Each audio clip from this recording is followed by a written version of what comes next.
Welcome, ladies and gentlemen. This is Project Camelot at the Basis Studio, and we are with Kerry Cassidy, who's being interviewed by Caroline Stevens. Welcome, Project Camelot, and welcome, Caroline. You're on air. That saved me some work. Welcome. Thank you. To the UK. What did you make of your journey over here? Oh, well, I come here a lot, so it's pretty Second normal. home? Well, I don't know. It's kind of a love-hate relationship with Britain which goes back quite a bit a ways, even to past lives and so and so. So, but I have been interrogated on the way in a couple of times by the customs. Really? So that doesn't endear them to me. But What do they have issues with? Oh, well, that's a good question. But the work I do is crossing over into interviewing people that have very controversial points of view. And in some cases, I agree with them. In some cases, I don't. But they are predominantly, I guess I've become very well known for whistleblowers. And I specialize in whistleblowers from above top secret. And that means that they are scientists, engineers, people in authority, upper echelons of the Illuminati, people that have been working in underground bases in the secret space program, and scientists that in some cases have worked 40 years for the secret government as we know of it. And so that makes me a controversial figure. So we've got something in common then, because just very recently our Home Secretary announced that people such as myself might now be classed as right-wing terrorists. So, because we're Brexiteers. Right. Yeah, 2 years ago, this week, we actually voted to leave the clutches of the European Union. Yes, I'm very aware of that. And we wanted to escape the tyranny. Mm-hmm. And 2 years on, and we're actually now more closely integrated with the European Union than ever before. And I feel that, I don't know what your perception is in California, you must be perhaps looking at us and thinking, what is going on over there? Is anything going on over there? Well, we see the mainstream news. Of course, when I'm here on the ground, so to speak, dealing with people, then I get a different point of view. But I have friends here, and I've been coming here, and I interview people from here all the time. I do a yearly conference here in Watford, which is called the Awake and Aware Conference, and I have very good speakers. Actually, Miles Johnson is one of them. That's me, and, in the background. And let me say that this is not supposed to be an interview with me so much as a conversation, really, with the two of you and me as well, and bringing in the different audiences, hopefully, from the States, whoever manages to see this, and then, of course, the British audience and wherever else we can go in the world, really. I know on Facebook, I've got a lot of American friends. They're real true patriots. And they're really, really interested in knowing what's happening over here. And they're very familiar with the term Bilderbergers, because you mentioned Watford, and I remember that was the first Bilderberger conference that I actually took any interest in, and that was held in Watford. And I seem to recall they used about, was it 3 police forces to police this? And helicopters, dogs, satellite dishes, sharpshooters. I was there, I spoke. David Icke spoke, and Alex Jones. And as it happened, they tried to prevent me from speaking, but I... what were you going to talk about? I prevailed upon them. Well, everyone who knows Camelot knows what I would speak about. I mean, I spoke about the sort of imbalance between what's going on the streets, the Illuminati who are running things behind the scene. Yeah. So in essence, when I say the secret government, we're really talking about a unity between Americans and Brits. It's said that Brits have the money and that Americans have the might or the weaponry. So that's what comprises the sort of joint. And of course, you've got the dark magicians on both sides of the sort of aisle, and Satanists and Nazis. So this is, it paints a dark picture.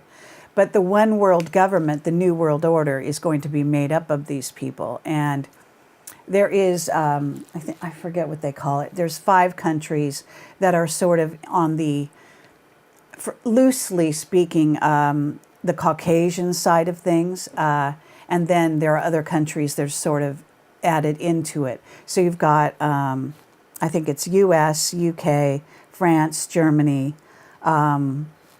who else? Australia and New Zealand. That's more than 5. And then the secret government also does involve Russia, ultimately China, and India and so on. So it becomes, you can think of the United Nations as sort of the nucleus of the secret government in some ways. But the weight in the United Nations is different than it is in the real secret government. So you're much more going to concentrate on, the United States. Again, might is right, and so they have the weaponry, right? And the Brits and the Americans are like this. So you really can't separate them. It may seem separate because you live in a separate country, but everything that I get, and I mean, I interview people from Britain all the time.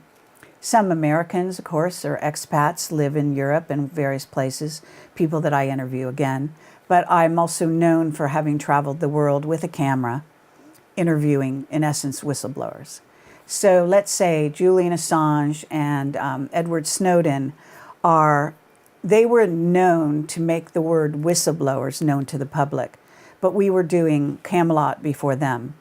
And in fact, I have emails from Julian Assange back in the day, and I wouldn't even be surprised if he would admit to being somewhat inspired by Project Camelot, because we really pushed the envelope in, many years ago. It's now been about 12 and a half, almost 13 years in operation. I mean, whistleblowing, takes all different forms.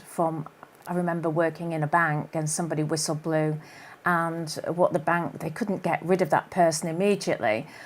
What they did was they put them through one of these disciplinary situations, these internal disciplinary situations, and I think it went through 4 rounds, and the employer basically takes the notes down and gathers all the information from that person and basically works out how important they are, what they can do to get rid of them. I mean, that's just starting from, your employer can be a little empire in itself, can't it? Yes. To going to big governments. And it's all about empires and having power over somebody else, the control.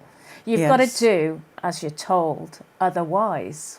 Yeah, it's interesting. In essence, the whistleblower becomes the target instead of the topic that they're whistleblowing about. That's right. And of course, Snowden knew this better than anyone, because he, as the target, who was whistleblowing about something very specific, which is the surveillance of us, right?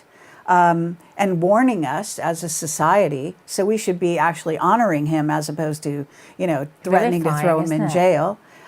Because our intelligence agencies have pushed the envelope and gone way beyond their initial remit, or whatever you want to call it.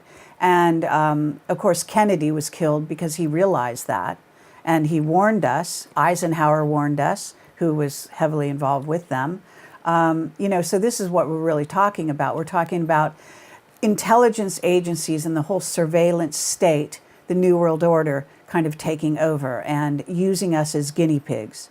And Snowden was the tip of the iceberg. Camelot had been talking about the surveillance technology going way beyond even the level that Snowden has revealed up to this point for many years through whistleblowers. So my whistleblowers, some of them have been killed. So this is real. Since you've interviewed? Yes, since they went public. Gosh. And others have had to go back to work for the state to save their own lives and the lives of their families. Bob Lazar is a very well-known whistleblower who came out, before Camelot was formed and told the truth about Area 51 and various things. Could you explain what Area 51 is to the audience? Oh, no. Really? Yes, really. Area 51? Yes. Okay. That's really it's not going Room back. 101, but Area 51. Yeah. Okay, well, Area 51, I think that I don't know, the folklore is out there, Close Encounters of the Third Kind, let's start there. I mean, we're talking about a place where they have high technology, underground bases, and that Bob Lazar reported this, and then he said he went to work on a UFO. And so that was the story. I mean, this is, X-Files, all of this has been mainstream news for quite a long time now, and X-Files was, an incredibly successful program. Yeah. They were given information from the secret government, in essence, some things that they wanted out there, and some things that obviously they were told not to say anything about. And since then, Hollywood has been churning out sci-fi movies that contain a lot of the things that I would say are absolutely real. In other words, it's not science fiction, it's science fact. It's not conspiracy theory, it's conspiracy fact. There are conspiracies. 2 or more people do get together and plot nefarious things every day of the year. Yeah. And so it's naive to not know that. It's naive after 9/11, for example, not to know that your government is out to get you. Well, that's an interesting point, actually, because still probably in the UK, Yes. I would say if you spoke to somebody in the street, Yeah. most of them, the majority, would still believe that it was a terrorist attack. Really? Yes, really. Oh, it's frightening. Well, our information, I mean, it's interesting. I have, close to 700 video interviews on YouTube. I've got 198,000 subscribers to my YouTube channel. Wow. And I have over 58 million viewers worldwide. That makes me, like a small television station? I don't know. But you know what I'm saying. In other words, we have a following. Yeah. This is not, people are not as dumb as you're making them sound. So I understand that people don't understand that their government is out to get them, but the governments lie constantly. Someone would tell you even back in the 60s that politicians lie.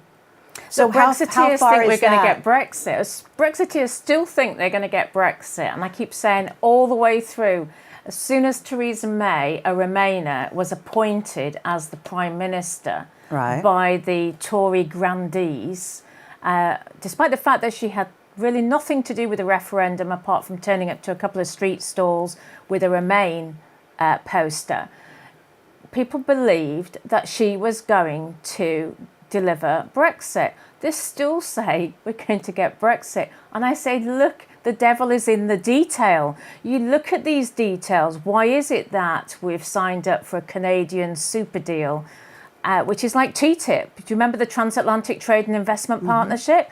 And everybody was taken to the street saying, all through Europe, saying, well, we don't want TTIP.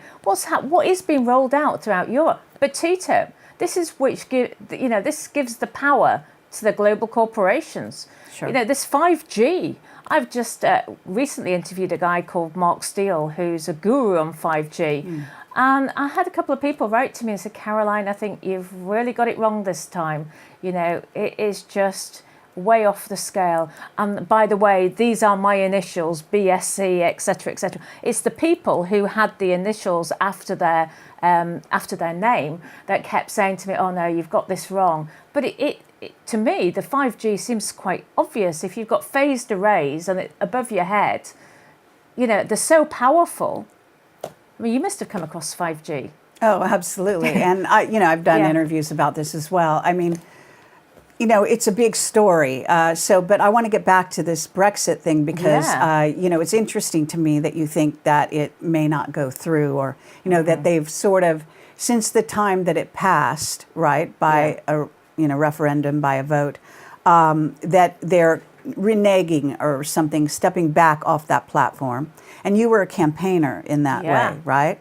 So you better than most, I guess, would have followed that story through to now.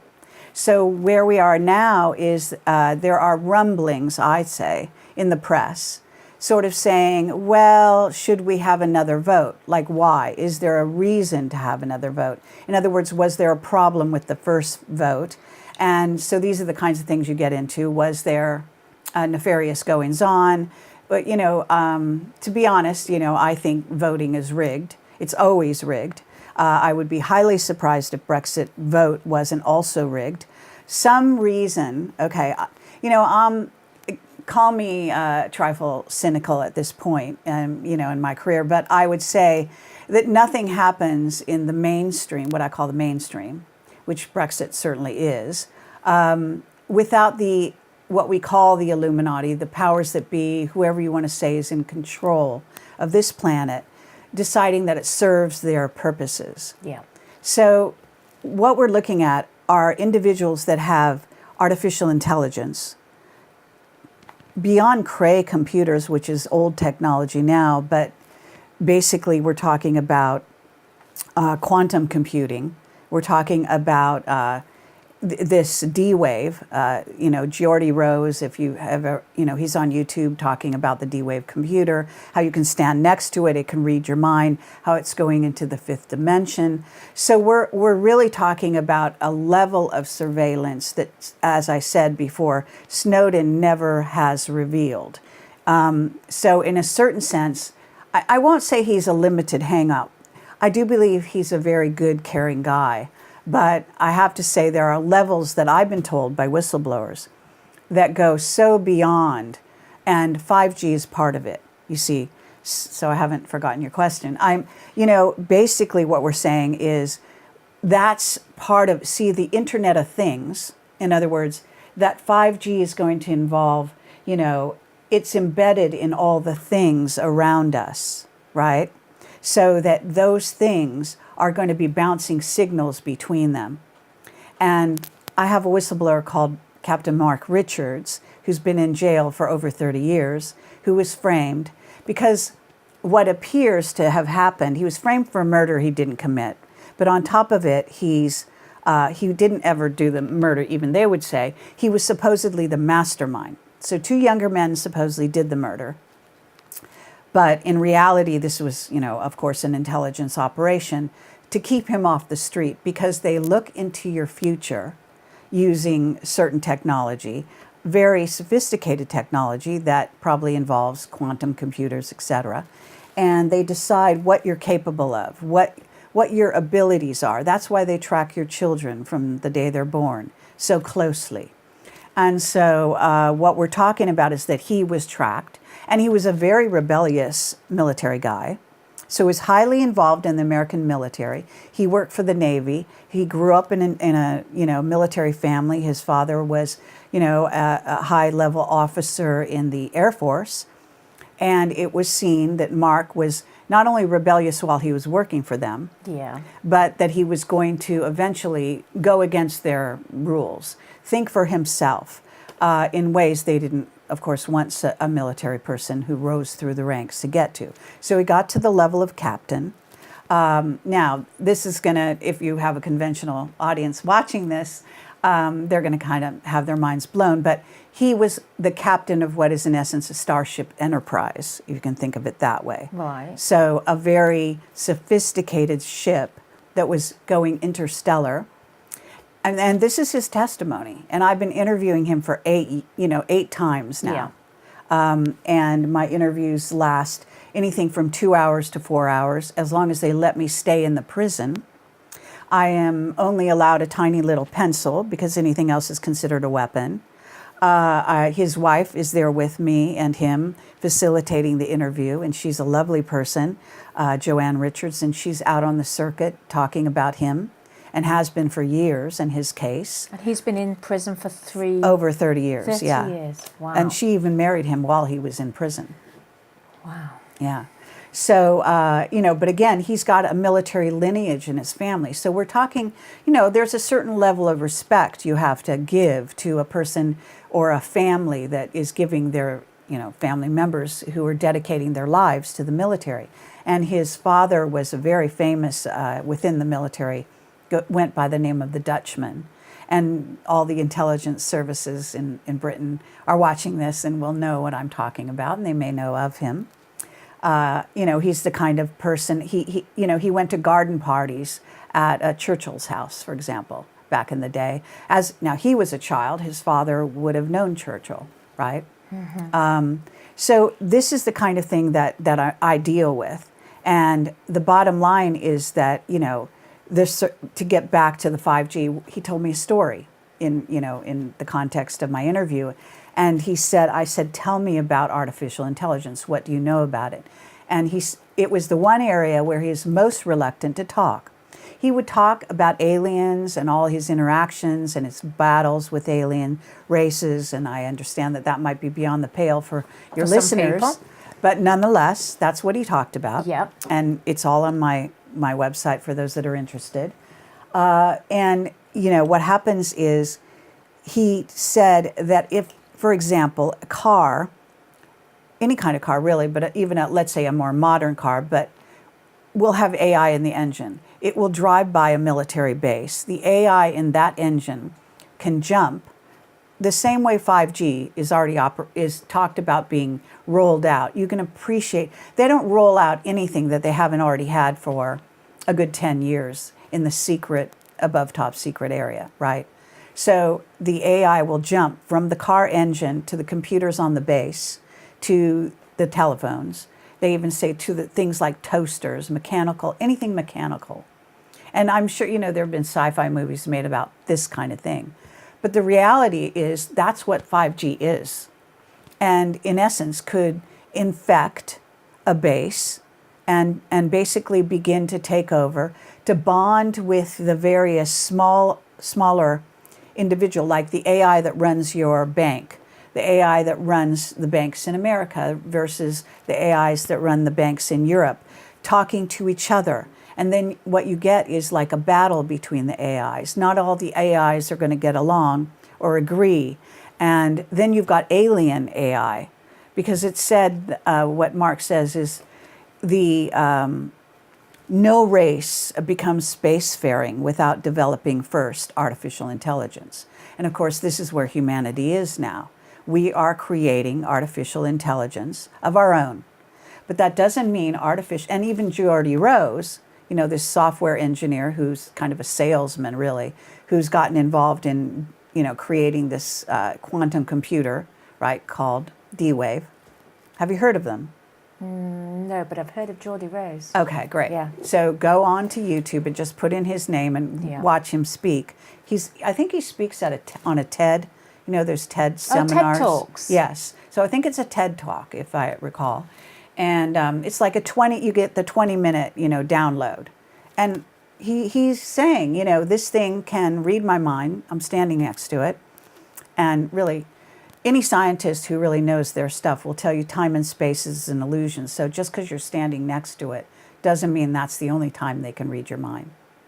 You get me? Yeah. So in essence, they can read your mind probably wherever they want to go. So you've been trapped. Yeah. So this is what we're talking about in terms of what we're up against, what humanity is dealing with. And what's going to happen, in my view, is that we're going to learn to outsmart the machine. Because in my view, humanity, what we are reinventing the wheel, this vessel, this sort of brain, heart complex that we, soul, that goes back to source, let's say, is still beyond your quantum computer. We are beyond computers. We're amazing, but we just don't know it yet.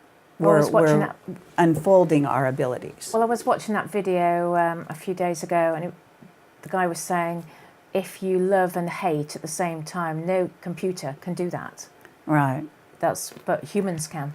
It's interesting, people think that we're kind of like up against a wall in terms of surveillance and what they have abilities that we don't have, and computers can, quantify and figure out all kinds of things. But you have to ask yourself, if that were true, then why do they bother to surveil us? Why don't they just lock us in this corral you call a city, and throw away the key and walk away? Then we would be no longer interesting to them. See, we're still interesting to them because we are unpredictable, because we have this thing called emotions, and emotional life is something that computers are not capable of, right? So that heart and mind complex, that creates an emotional nature, which is an emotional intelligence that, of course, IQ tests never measure because they don't even know what it is. And there are many scientists that will agree with me. In other words, that's why women are so powerful, right? Because of our emotional intelligence. We don't need to know mathematics, right? That you can learn by rote, as far as I'm concerned. But what we bring to the table is this very sort of elevated form of emotional intelligence in which we can suss out a situation non-verbally, instantaneously. See, it's quantum by nature. It's not linear, They reckon actually that it'll be the women rising up that will take back control of our country. Right. I wouldn't be a bit surprised, which isn't to say there aren't dark women, women that are working on the dark side and for that and so on. But, so this is the kind of scenario that we're really talking about. Now, get back to Brexit, right? So it's interesting because I do believe they're self-serving. So if we look at the situation from the point of view of a new world order that wants to see their plans succeed for humanity, then I think it behooves us, every single one of us, to start thinking the way they do, to understand your opponent. They view you as prey. They view you as cattle, as sheep, as being, easily led, let's say. Yeah. Now, I think that paradigm is breaking down right now as I speak. Brexit may be, the vote for Brexit is part of that. Even Trump getting into power is part of that, believe it or not, because Hillary was rigging the election. So I have back channel information, believe it or not, from my whistleblowers that say, so the people behind Trump then re-rigged it. So you had actually two people hacking the election from, one's from each side. So Hillary had all those emails, didn't she? What's happened to those? Well, God knows. But, Hillary is very deep in the secret government. Yeah. So, I have a little bit different view of individuals in this scenario because I see them as part of a larger plot. I don't think targeting individuals as personalities is really where it's at. No. So in other words, she was still taking orders. That's important to understand. And a lot of people, even the dark side, would prefer you only to go, Tony Blair, didn't know what he was talking about. That's well, right. Tony Blair was told what to do. That's right. Clinton is told what to do. May's told Trump what to do. There you go. So it's naive to stop at that level. You got to go above that. And you might have to go above that. In other words, you really have to look at it as the big picture, so that you understand how we're being manipulated. And on the long term, think of the Chinese. They look at a plot to basically rule the world from a very long view. They see it, going back thousands of years in every, Chinese dynasty and so on. If you read the I Ching, you start to understand the way they think. And I have.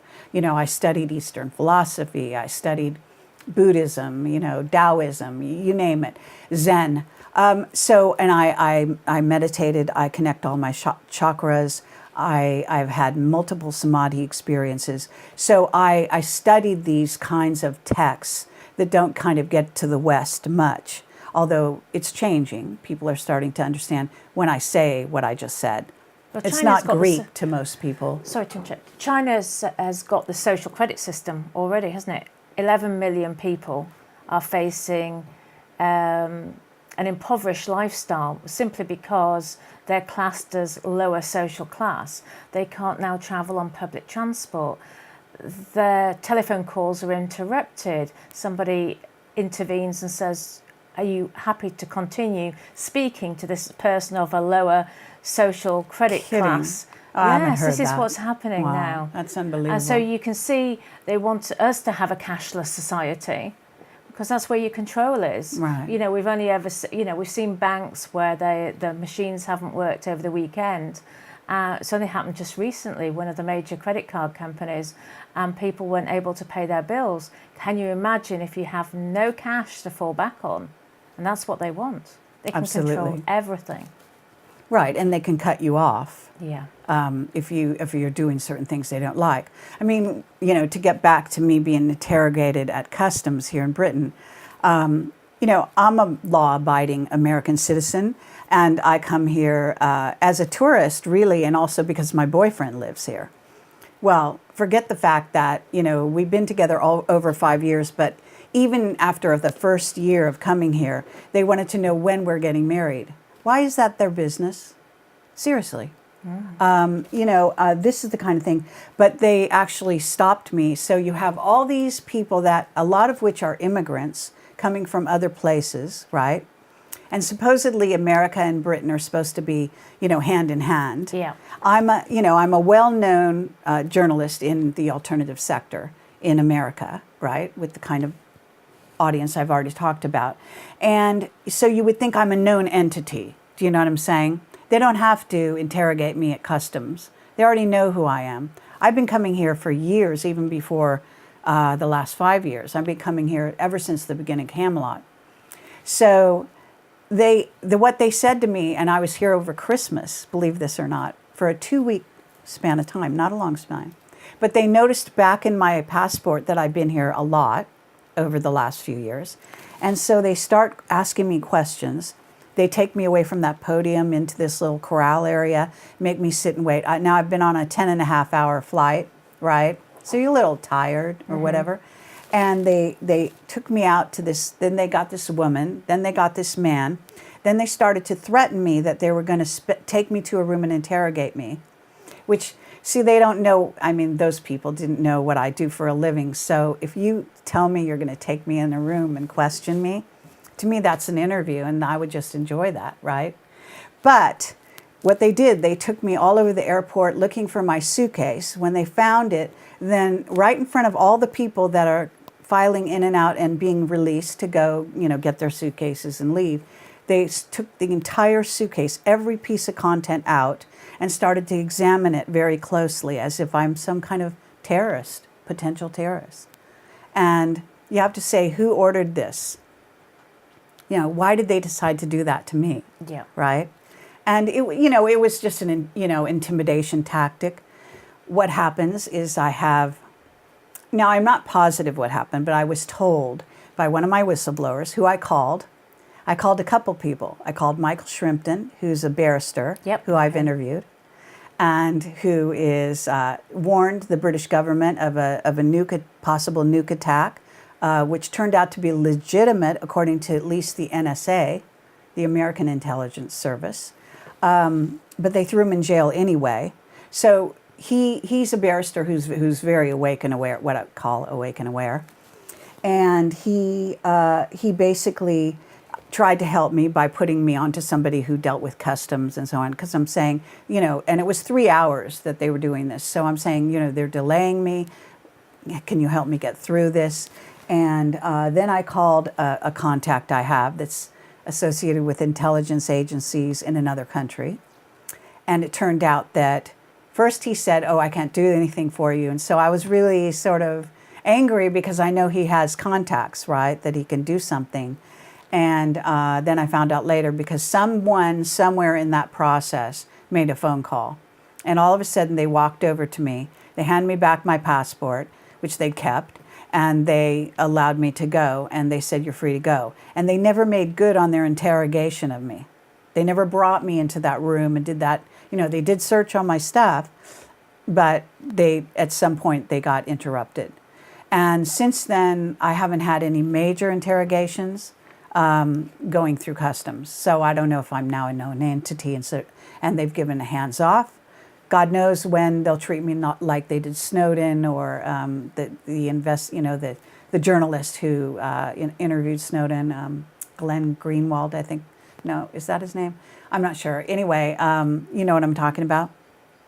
Yeah. They interrogated his partner. This is the British customs. Yeah. I've never been treated like that by any other country. I can tell you that. We have Again, more surveillance in this yes, country. Britain and America are supposed to be allies. You Yes. understand?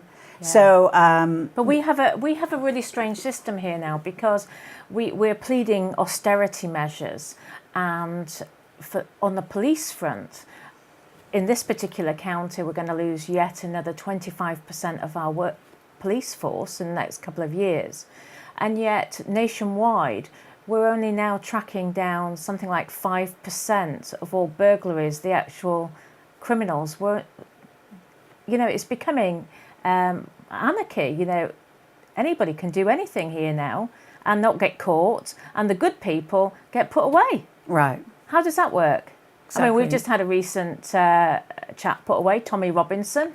You've heard of him? Exactly. No, this is, and I was hoping to talk with you guys about this because, and Miles as well. I want to bring Miles in the conversation. I don't mean to like dominate this, because I want to hear.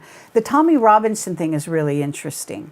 And it's also the fact that they supposedly put him in jail on mortgage fraud, which is bogus. It was on a mortgage application, supposedly. That was a few years ago, yes. And this is what they try to do. They try to dig into your past to find some insignificant something that allows them to then get away with locking you up. But I mean, refresh my memory. But why is this man being detained in jail right now at all? Well, I think the important matter was the fact that he was put away without a jury. Exactly. And this is becoming quite commonplace in the UK. I mean, we are the home of common law. We exported it to America. We exported it to Australia. It's all over the world. And we prided ourselves on the fact that we were the most democratic, judicious place on earth. But in actual fact, the more you delve, we know that so many children now are removed from their family situation behind closed doors, secret courts. As I say, Tommy Robinson, there was no court for him. I know of a lady called Melanie Shaw, and who was a whistleblower. Now we go back to the whistleblowing. Melanie Shaw was a lady who lived in a Nottinghamshire children's home. Nottinghamshire police have the worst reputation for being honest, shall we say, in the whole of the country. And she was put away in the end. Her video link from the court to where she was broke down, but they tried her in her absence. She was put away, and despite the fact she was whistleblowing, she was alleged, I think, to have set fire to some garden shed. She's obviously been found to struggle mentally now, I think, with all the stress, because she was being taken to the bathroom in prison, escorted by male warders. They would leave the door open when she was, using the facilities. I mean, it's enough to send anybody. So forms of torture, harking back to the Nazis. Well, what was she? You saying she's a whistleblower? What was she a whistleblower for? Because in the children's home, she witnessed judges and politicians grooming children, and so she whistleblew on that situation. So now, are you talking about pedophiles? Yes. This word, this is a British terminology. Yeah. What do you mean grooming children? Is that sort Pedophilia. Yeah. Okay. So to be, So put she it was on a the line. witness. She went to the police about it. She was moved eventually to Gloucestershire prison, which is quite close to where I live, and tried to organise a group of people to stand outside the prison to sort of protest for her release.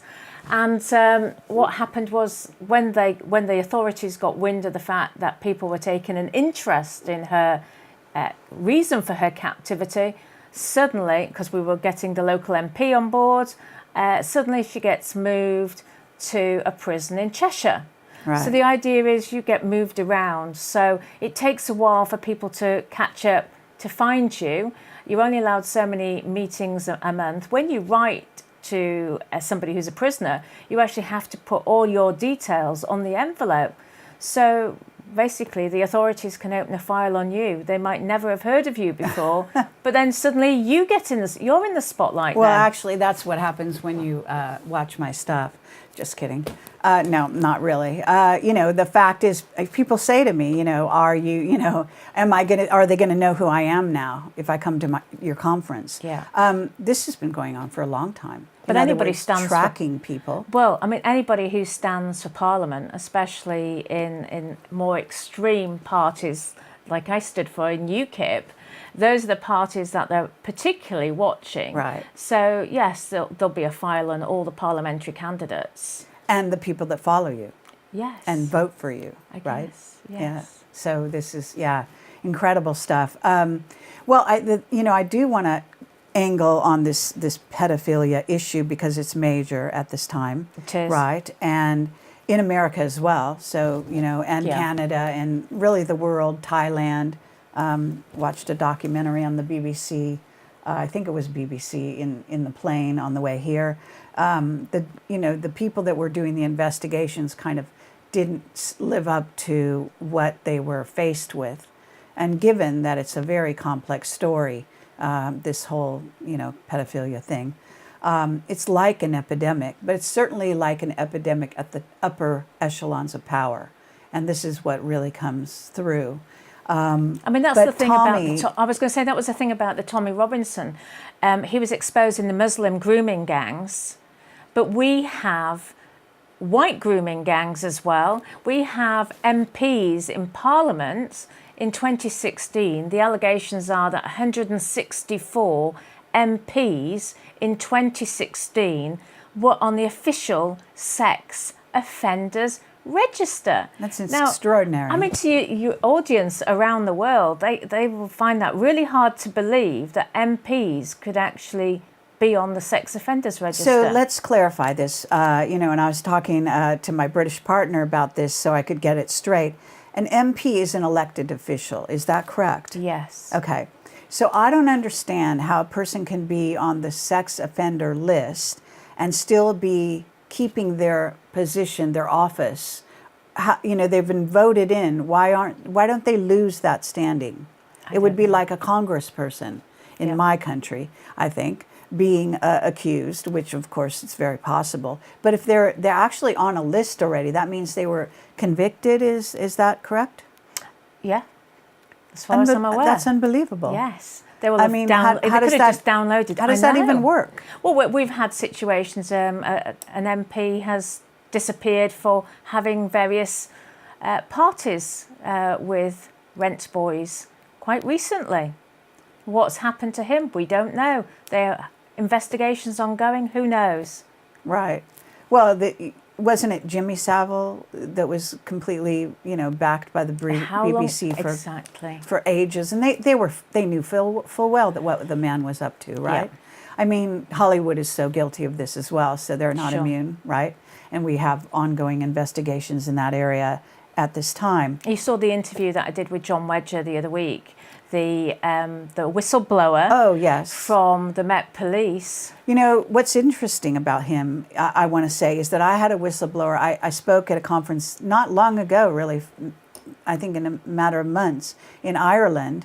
And I had a man write to me who was a member of the police force in Ireland, who is a potential whistleblower exactly like him, like this British man. And he he knew and witnessed, all of this going on in the Irish government, in the police, situation, and he was about to come forward to me and testify, and then he said he was being offered a great deal of money to shut up, and he'd been threatened. His family had been threatened, etc. And he said he wasn't going to be silenced. But I haven't heard a word from him since. And this was probably a good 6 months ago or so. It's, kudos to that man because, it's brilliant that he's coming forward. And I listened to your interview and it's a very good interview. He is, very eloquent. He really knows his stuff, right? He knows the ins and outs of the whole scene that's going on. He uncovered the fact that a lot of paedophiles actually live on the canalways. Now, I guess you don't have so many canalways in America, maybe New Orleans perhaps, but in this country, we still have canals all over the place, and there are different regulations. Each area covered by the canals is not properly policed, and this is how a lot of the paedophiles are escaping through the canal network from one area, local authority, to another area. Well, that's very interesting, and I guess that's a whole area that one could look at. God knows what goes on in Holland and all of these countries that have those kinds of waterways. But it is interesting to me that the focus that Tommy had on the arrests of the Muslims, right? Yeah. Who were part of, in essence, if I understand it correctly, something like 30 men who were involved in child trafficking. Yeah. I don't know if they were convicted. I know they were accused and going to trial or whatever, and he was trying to report on that. Yeah. So what I find interesting about that is how, this is kind of a case where you can sort of learn to back up the audience and look at it from a higher point of view. So what if these people are hired by, in essence, what is probably a predominantly white upper class echelon that are partaking of the children, through, whether it be sex trafficking or pornography or whatever it is. These men, these Muslim men, are probably lower income, working as sex traffickers, making money. But who are they hired by? This is the question you have to ask. Not so much focusing on them, because of course sex traffickers are all over the world of every nationality, and predominantly will be, like pimps and so on, come from the lower, levels of income. They're put in a life of crime because they have no money. I mean, it's a financial thing. It's not like a desirable career path, let's say. So you have these individuals who are coming to this country, England, who probably don't have the stature they even had in their own country, right, as a Muslim, living in one of the Middle Eastern countries, whether it be Indonesia, which is quite Muslim, a lot of Islam there, whether it be India. What happens a lot of times when people come as foreigners to a country, they might even be quite sophisticated intellectually. They might be doctors, they might be lawyers. They lose all their accreditation, That's what I'm right. saying? They're no longer qualified. They have to re-qualify to be a doctor again here, and so and so. So you can see where even the individuals who were schooled in those countries come here at a disadvantage. They're instantly at a disadvantage. So whatever, they're moved into these, whatever they become, pimps or whatever they become, the men who are child trafficking. But they're, again, coming from the lower financial echelons of society, and they're serving a master, in essence, that is a very wealthy right. elite. And that's who you need to look at. In other words, and then you need to look at who, what is their vice, the result of. And that gets into a whole very interesting area. Like, you have to say to yourself, why would somebody who is at the top echelons of, an elitist society, who has all the sort of accoutrements of wealth, etc., when they can afford a high-class hooker, a sophisticated, very expensive, good-looking woman, why are they going down to this level? And then you have to start looking at, what is it they're getting out of it?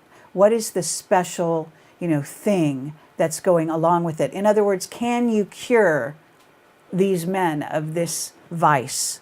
And that's really what we have to look at. We have to look at, where does sex trafficking, where does pedophilia come from? And you look at even, places like Thailand, etc., where it's rampant, even in Africa, etc. You can even without the very wealthy, you will have a certain degree of trafficking, and it has to do with the haves and have-nots. So if you, as a woman, take away the financial side of it, You know, because here in Britain, women certainly understand the whole notion that women in Britain used to be groomed to marry a wealthy man, because that would be how they would succeed in life and how their family would survive. Yeah. Right? And there have been a million television programs showing how these women had to vie to get the favor of a man because he had the money. It is a patriarchal society. And that means you've got the haves and the have-nots. And it was a sexual division, and still is, okay? Still, the most successful men at the top echelons of society are paid way more, get even in Hollywood. Males make more than female stars. It still goes on, and so that's where we're talking. These are where the divisions are, where this stuff germinates. This is where it begins. And then you take it on up. So from there, you're talking about, if there was not this imbalance, there would be no need for a family to farm out their children as sex slaves. Because the first thing that you say, if you're completely poor as a family, right, and all you've got is yourself and your children, well, the child is the thing that appeals to these wealthy, sort of demented individuals. That's the only thing you have to offer. You don't have money.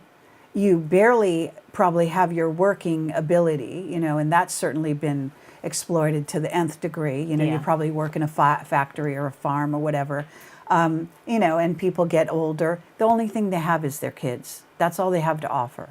So you can see where this whole, in other words, it's societal, and it's even beyond that.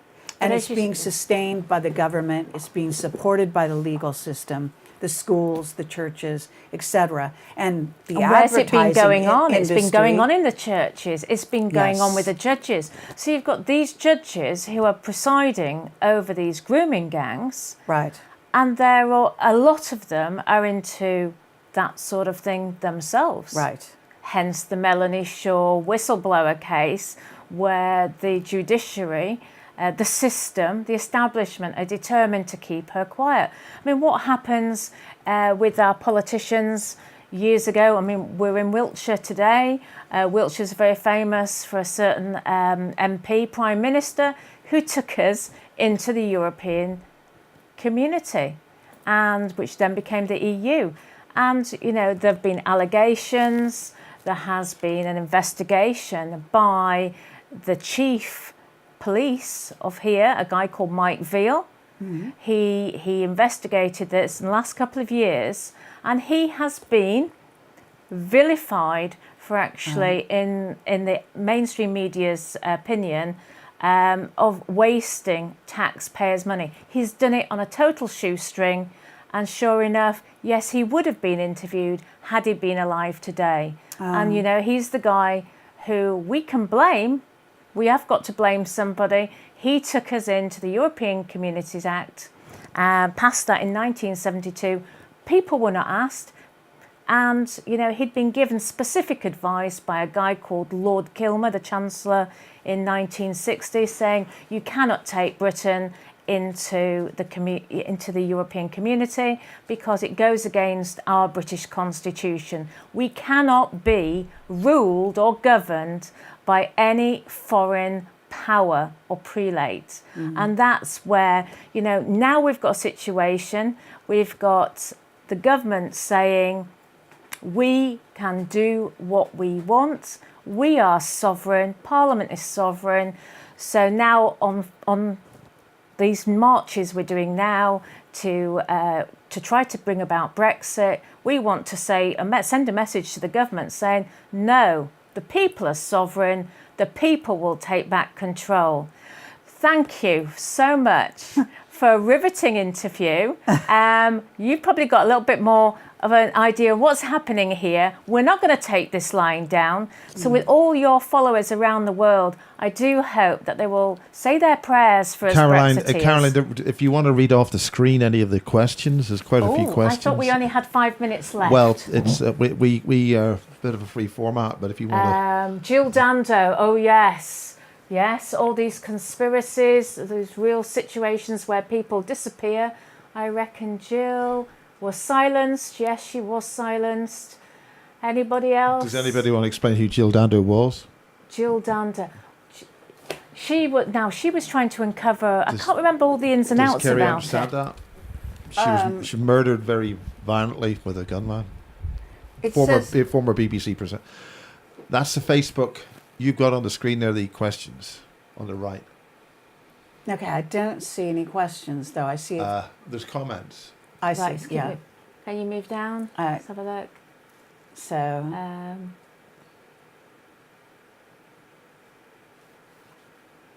no question marks at the end of the phrases. Well, I think there's phrases. There's right. Paedophilia issue is more important than redirection about Tommy.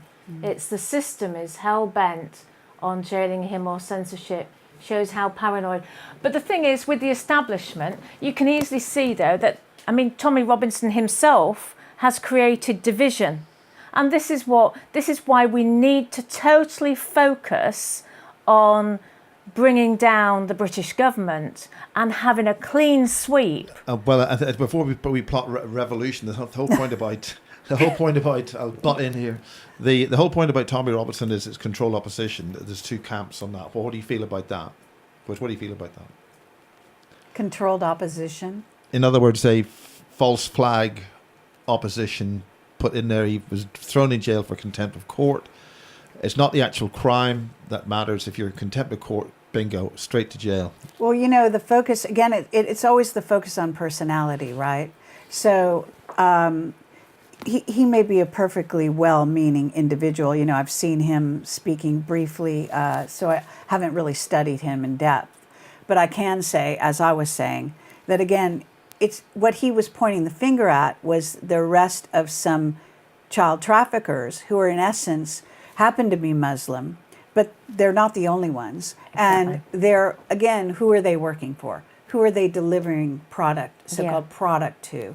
And it gets into even that. I mean, there's a very diabolical way of looking at a lot of this stuff. Kerry, and you wonder why one person is so popular, why one person gets the focus, why these Muslim men get the focus when God knows how many child traffickers are out there for them to nab. But why did they choose them? Because they want to pull the race card, because they know that divides society. Exactly. So that when you people want to get together and supposedly demonstrate or do whatever, on the street, you're going to have divisions along racial lines. And the race card is a huge way of trying to divide society. It shouldn't be, but it's whether it's lines of race or lines of financial abilities, to whether we've even got you're rich or poor, or whether you're male or female, yes. To get back to that. So these are ways in which divided we fall. Exactly. That's the point. And that's a really good point, because that's why I try not to get taken by going down the Tommy Robinson route or this route or that route, because it just takes you into a rabbit hole and it does divide.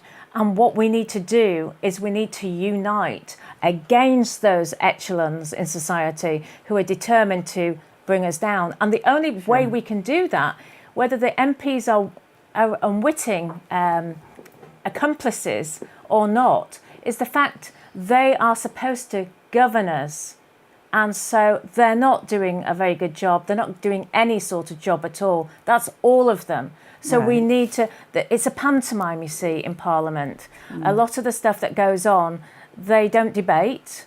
And when they do debate, I mean, for example, we have really concerns about our fishing industry because of Brexit. We want to take our fishing waters back. Britain prides itself on the fact that we're surrounded by water. And so what does the government do? But take evidence, contrived evidence, one can say, from witnesses who represent us staying in the European Union. So you've got to keep looking and delving behind what they're doing. And, they have been alerted to this. I have written to them. And, you're just ending up by, you either don't get responses anymore, And the MPs must know they're on their last legs, because we will take back control. But it's interesting, this, just to close about the censorship and control, next few days in the European Union Parliament, they're discussing about internet censorship, about sharing posts, which effectively is going to mean that people like the Facebooks of this world and the Amazons and the Googles, they could end up by controlling us because they won't allow us to share information. Like this video tonight, we might be precluded from sharing this good stuff out there. Kerry, Okay. Kerry, before we really go into that, you're going to a conference in Spain shortly, and apparently you're running your own conference soon. Do you want to Correct. talk about that? Yes, I'm speaking in Barcelona. So I'll be speaking in Barcelona in, let's see, I think it's around the 23rd, 24th. I think the day is the Sunday. I'll be speaking at the Barcelona It's conference. about 4 days away, Kerry. Yes, It's very this soon. weekend coming. And then aside from that, I'll be holding my own conference here called Awake and Aware in Watford. And it's quite a small venue. Have you got which any is why I think we spaces? get away with it. What? Have you got any spaces for the Watford conference? Can anybody get to that conference who I hasn't think already we booked? still have some room. Okay. And you can go to my projectcamelot.tv is my website, or projectcamelotportal.com. They both take you to the same place, and get the link there for, under events for getting tickets, etc. And Miles is speaking, is he? Miles is a speaker, yes, absolutely. And, Me? Simon Parks My and God. Marie Wheatley, and we've got a great lineup and fascinating. We're going to be dealing with the Pentrick UFO incident that happened in 2016 in Wales. Yeah, that's very Some interesting. Fascinating speakers on that, and and other wonderful Just to butt in speakers. on that, the one of the first speakers we had at the Amash project was a Canadian girl called Amy Miller, and she had a major encounter with a huge pyramid type object, Right. very similar to that case, and I think it's also connected with the Welsh Triangle, that area. Yes. Well, it's fascinating because this was a pyramid-shaped UFO, apparently, and the British were shooting at it. So you had military planes. Wow. You had a woman and a man who were both witness to this, Which as is well exactly, as other exactly the individuals. same The as Amy's case. people were brought out. It's a huge story. It's actually as big as Rendlesham, which is quite a big UFO story here in Britain. So it's going to be fascinating to have them talk. And it's also interesting because the woman who goes by the name of Kaz, she is not what you call, she wasn't a UFO buff, or she didn't believe in all of that. And she said this experience has completely changed her life. And she's actually kind of traumatized by it. Because what she witnessed was kind of a battle between the British and American planes were there, who had flown over her house and over the area, and were all sort of there right before this UFO, in essence, materialized right in front of all of them. And then there were other craft that came out of it, and there was also some kind of crash near a hospital. I mean, this is real stuff. It happened, it was filmed. It's really, it's investigatable, you might How do say. the authorities respond when people go to them to tell them about this story? Well, that's interesting, because she is traumatized. She was told not to tell anyone. She There was you go. actually visited by authorities, Yeah. telling her Yeah. basically to shut up. And it's so interesting. It fascinates me, one thing you have here in Britain, which is I have heard stories of mothers who have children who said they saw a UFO, who have actually had their children taken away and then been ruled by your British courts as incompetent. Because exactly they what- actually reported something that's real. In other words, even if you don't believe in aliens, our government has high technology. They have very Kerry, that's sophisticated exactly what craft. happened with Amy Miller, and she lost her child It's because of that unbelievable. case. It's just in this day and age that the two-faced. I mean, It's just unbelievable. It's It doesn't make take this stuff much up. for the authorities to take the children away. It's just It's benefit. It's a business because the social services, fostering. well, but that gets into the pedophilia. Children are a business, and not only that, they are tracking them, and that gets into the whole sort of secret government and why they track your children and how they allow certain of them to move along and get high-powered jobs, and others are not allowed to do so, and that's how they're dividing them, as We've they got grow common up purpose in as well. society, moving up the ladder socially or not. Yeah. And these decisions are made very early on in their charting their sort of progress. So they're recruited. Project Talent is a secret recruitment. Turning your children into, in essence, super soldiers, implanting them with nano transhumanism. This is real. This is not a casual thing going on, and this has been going on. Really, the Nazis were probably sort of primary in this area of investigation and learning how to mind control and program. I mean, mind controlling Manchurian candidates, individuals to program them to do what we call false flags, go out and kill somebody. They're all programmed. A lot of them say they heard voices before they committed these acts. They're programmed, and we know they have voice-to-skull technology. I mean, it's a can of worms, this story that it doesn't just have, end any particular place. So you start with something like children being taken away and how easy it is for them to do that. Mm-hmm. And then why are they taking that child away? And what is the person's DNA that makes them aware enough to see a UFO and even remember it? Because you can be made to forget so easily, mind controlled, have your mind wiped. And then half of the society or more not realizing that there is even such a thing as, other dimensions, other beings, thinking that the Earth, all these multitude of planets and constellations that are really uncountable, they actually are so egotistical as to think this is the only place that life emerged.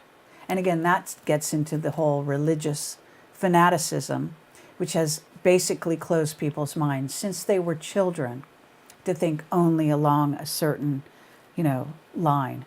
And even the Catholic Church nowadays admits there are beings on other planets. There's a question there from Giovanni. If you want to read that out. Still my question, Kerry, are alien hybrids invading Earth? As to why else would they want to look like us?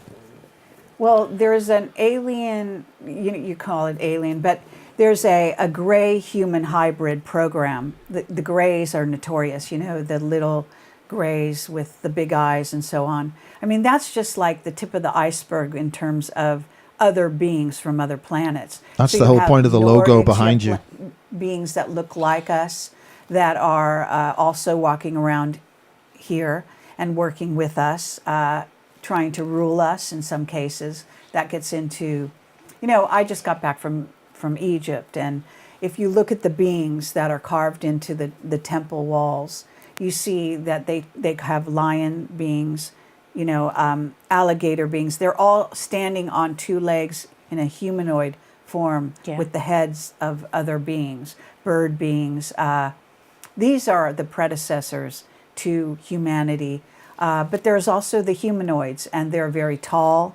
So they've, it's such a huge story. To get into alien hybrids, whether you're talking about the gray human hybrid program, which grays have been abducting humans, taking their DNA, creating their own, so that they can live here on the Earth. Kerry, there's a question in the chat room then. When is the conference? In July 7th and 8th is our conference here in England.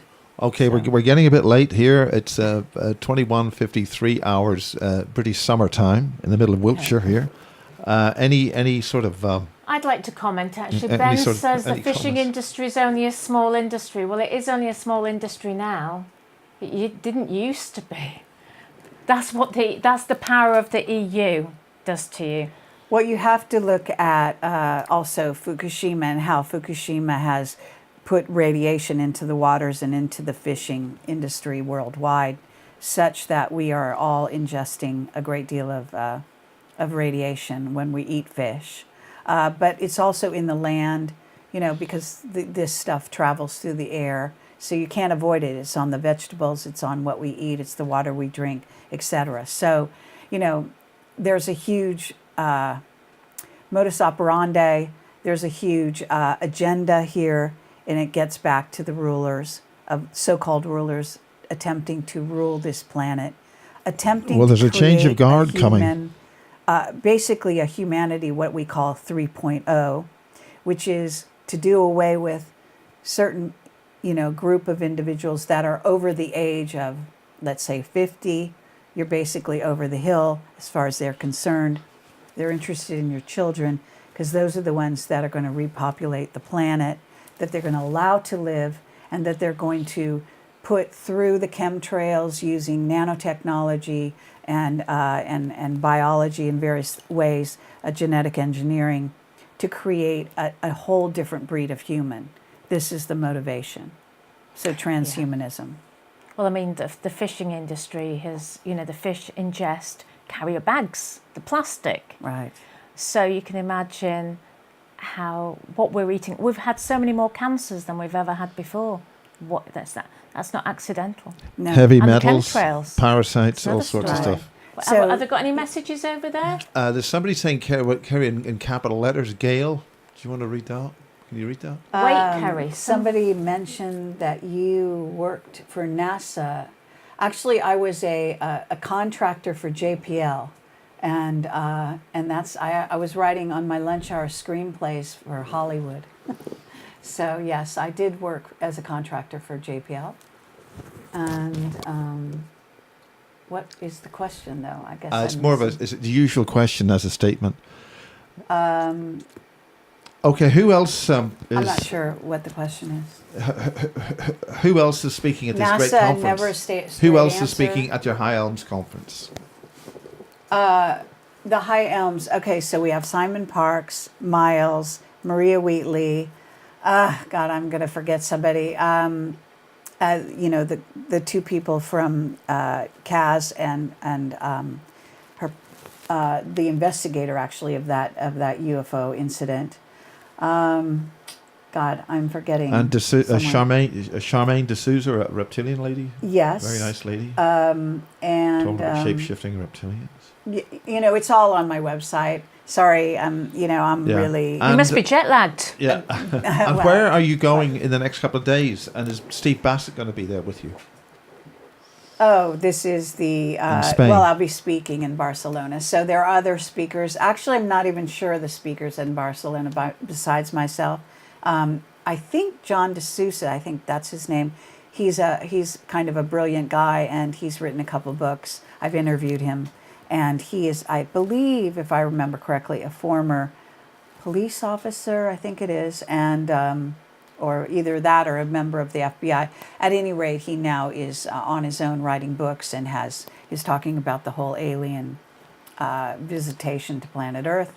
And so he'll be speaking, I believe, in Barcelona.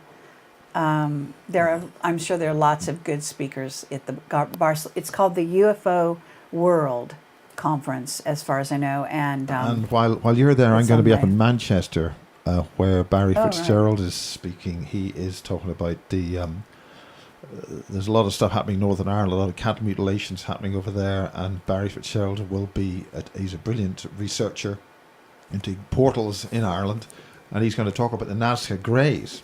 What do you think about the Nazca Greys?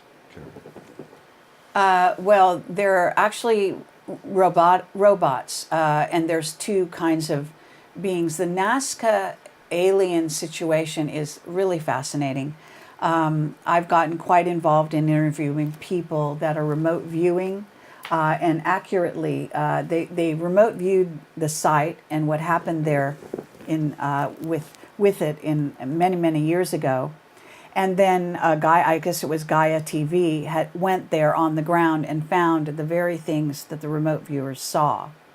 So they had confirmation, which is a hard thing to do when you're remote viewing, to get actual confirmation that you are actually correct in what you're seeing, especially if you're looking in the past, in the ancient world. So that is an And one of absolutely your fascinating subject. And what you see is this basically this alien human hybrid being who was implanted. All of the robots and her were implanted with a technology that in essence turned them into androids.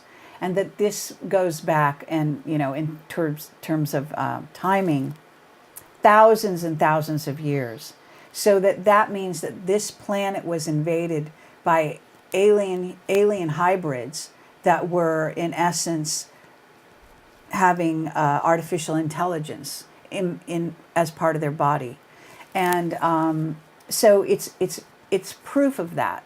And of course, it's being shut up. I have a whistleblower who's told me he's consulting the government where they found these bodies. I guess it's Peru. And basically, he has been told, and he told me, in essence, the truth will never come out because they don't want the people to know. What about Eddie So Page? She said something about Antarctica. Well, Eddie Page is an excellent witness. He's actually Pleiadian. He's proving this. He lived at Langley. He and 32 other Pleiadian children who came here in a ship at the same time as the Roswell incident in 1947. It's an absolutely fascinating story, and he's a brilliant guy. And he escaped from the CIA with his documentation, hid the documentation because they knew he was discontented. He was going to become a whistleblower. And so they would do away, this is what they do with a lot of people that work for them. They do away with their records. This includes Bob Lazar. They basically, it happened to Brian O'Leary, ex-astronaut who was supposed to go to Mars, who became an investigator of free energy, etc., who's now passed on. His life was threatened, etc., etc. And a journalist in San Diego was fired for trying to write an article about this ex-NASA, this ex-astronaut that was supposed to go to Mars, who's famous.